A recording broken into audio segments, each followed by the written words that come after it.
کرتے تھے ان میں کفری الفاظ ہوا کرتے تھے، تم اس کی ہاں میں ہاں ملاتے تھے، اس لیے لکھنے والا بھی کافر، گانے والا بھی کافر، اور جس نے سن کے واہ کی وہ بھی کافر۔ تمہارا ایمان تو کب کا چلا گیا، جاؤ سیدھے جہنم میں۔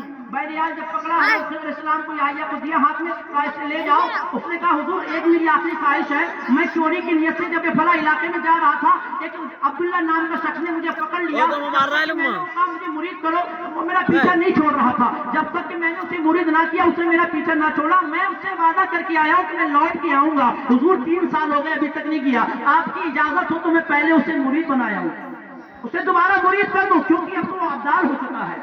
دوبارہ گیا، اس عبداللہ کو مرید کیا، اپنا مرید بنایا، اپنے ساتھ میں لایا، اور پھر جہاں حضرت خضر علیہ السلام اس چور کو لے گئے وہاں جا کر اپنے ابدال کے مقام پر فائز ہو گئے۔ اس سے پتہ یہ چلا کہ ایک ڈاکو کی توبہ نے یہ چور کا بھی نصیبہ جگا دیا۔ ڈاکو نے سچے دل سے توبہ کی، اسے کامل پیر مل گیا، اور چور نے جب توبہ کی غوث اعظم کی بارگاہ میں چوری کی نیت سے گیا تو اسے چوری کی نیت سے گیا تو ضرور تھا، مگر اسے ایسا مقام مل گیا کہ انسان پوری عمر ہو جاتی ہے اللہ کی عبادت کرتے کرتے پھر بھی وہ مقام نصیب نہیں ہوتا۔ اللہ رب العزت ہمیں تمام اچھی باتوں پہ عمل کی توفیق عطا فرمائے، ہم سب کو نماز پنجگانہ بجماعت ادا کرنے کی توفیق عطا فرمائے، ہم سب کو اپنے والدین کی خدمت کرنے کی توفیق عطا فرمائے، یا اللہ ہم سب کا خاتمہ ایمان پر فرمائے۔ وما علینا الا البلاغ۔ السلام علیکم ورحمۃ اللہ۔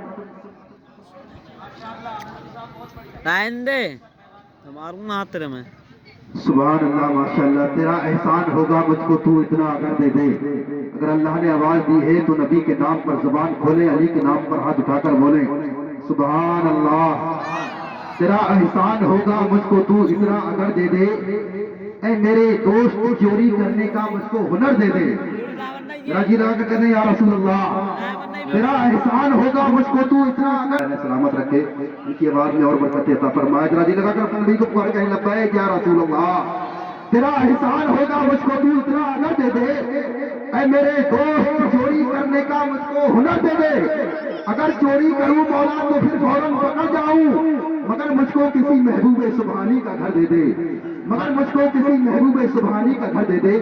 بہت ہی اچھے انداز میں آپ کو نواز رہے تھے حضرت علامہ مولانا عمران اللہ صاحب، قبلہ مفتی عمران اللہ صاحب نے بہت اچھا بیان کیا ہے، بہت مختصر سے انداز میں بہت بڑی بات کہہ کر کے چلے گئے۔ آج ہمارا نوجوان لڑکا یہاں سے دلی کام کرنے کے لیے جاتا ہے، گھر والے خوش ہیں، میرا لڑکا سلائی ماسٹر بن کر آئے گا، کٹنگ ماسٹر بن کر کے آئے گا، لیکن جب وہاں سے واپس آتا ہے تو پتہ ہی نہیں چل پاتا ہے یہ آخر کر کے کیا آیا ہے۔ کہیں سے پینٹ پھٹی ہوئی ہے، کہیں سے کان چھدا ہوا ہے، کہیں سے بال لٹک رہے ہیں۔ اللہ اکبر، مسلمانوں بچنا ہے ہمیں ایسی عادت سے، بچنا ہے ہمیں ایسے طور طریقے سے۔ لہٰذا زیادہ میں الفاظ کو آپ کے سامنے پیش نہ کرتے ہوئے بہت تیزی کے ساتھ اپنی بات پر پلٹ رہا ہوں۔ میں پھر ایک بار رضا ایکشن کمیٹی کو مبارکباد پیش کر رہا ہوں، جنہوں نے اپنی سرزمین پر، اپنی بستی پر ایک عظیم الشان جشن غوث الورا سجایا ہے۔ اللہ پاک ان تمام تر کمیٹی والوں کی زندگی کو سجا دے، آپ کی محبتوں کو سلامت رکھے، آپ سب کی زندگی کو سجا دے۔ ہماری ماں بہن بیٹھی ہوئی ہیں، پروردگار انہیں فاطمہ کا صدقہ عطا فرمائے۔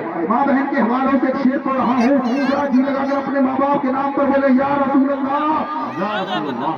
نعمت کے عوض پھر کوئی اجرت نہیں مانگی، نعمت کے عوض پھر کوئی اجرت نہیں مانگی، دنیا سے کبھی حسب ضرورت نہیں مانگی، اور یہ ماں کا جگر ہے کہ لہو اپنا پلا کر بیٹے سے کبھی دودھ کی قیمت نہیں مانگی۔ یہ ماں کا جگر ہے کہ لہو اپنا پلا کر بیٹے سے کبھی دودھ کی قیمت نہیں مانگی۔ آنبلے سوکھ چکے پھر بھی کسک باقی ہے، آنبلے سوکھ چکے پھر بھی کسک باقی ہے، دل کے ہر زخم میں یادوں کی مہک باقی ہے، اور چھوڑ دوں کیسے بھلا میں اپنے اسلاف کا چلن، ارے میری نس نس میں ابھی وہ نمک باقی ہے، میری نس نس میں ابھی وہ نمک باقی ہے۔ تمام تر لوگ جو میرے سامنے بیٹھے ہوئے ہیں، اگر آواز پہنچتی ہو تو محبتوں کے ساتھ تھوڑا تھوڑا آگے آ جائے۔ جگہ بیچ میں خالی پڑی ہوئی اچھی نہیں لگ رہی ہے، جو کرسی والے لوگ بیٹھے ہوئے ہیں اگر محبتوں کے ساتھ، آپ جانتے ہیں کہ جلسے میں بیٹھنے کا جو طریقہ ہے، آپ حضرات کرسی چھوڑ سکتے ہیں، زمین پر بیٹھ سکتے ہیں، کہ زمین پر بیٹھنا یہ پیارے مصطفیٰ کی سنت ہے۔ جو تمام تر اور بعد میں لوگ آئیں گے انہیں بیٹھنے کا موقع مل جائے گا۔ ایک ماحول بنائیے سب نے سنانے کا، جب ماحول بنے گا آپ اکٹھے ہو کر بیٹھیں گے تو پڑھنے والے کو بھی اچھا لگے گا، سننے والے کو بھی اچھا لگے گا، اور پتہ چلے گا کہ بہت پور کے مسلمان بہت ہی اچھا سنتے ہیں ماشاءاللہ، اپنے مہمان کی بات بھی مانتے ہیں۔ ایک شعر پڑھتا ہوں اور ذرا جلا کر پکارے لبیک یا غوث اعظم۔ چراغ بجھنے لگا تو ہوا پر چھوڑایا، چراغ بجھنے لگا تو ہوا پر چھوڑایا،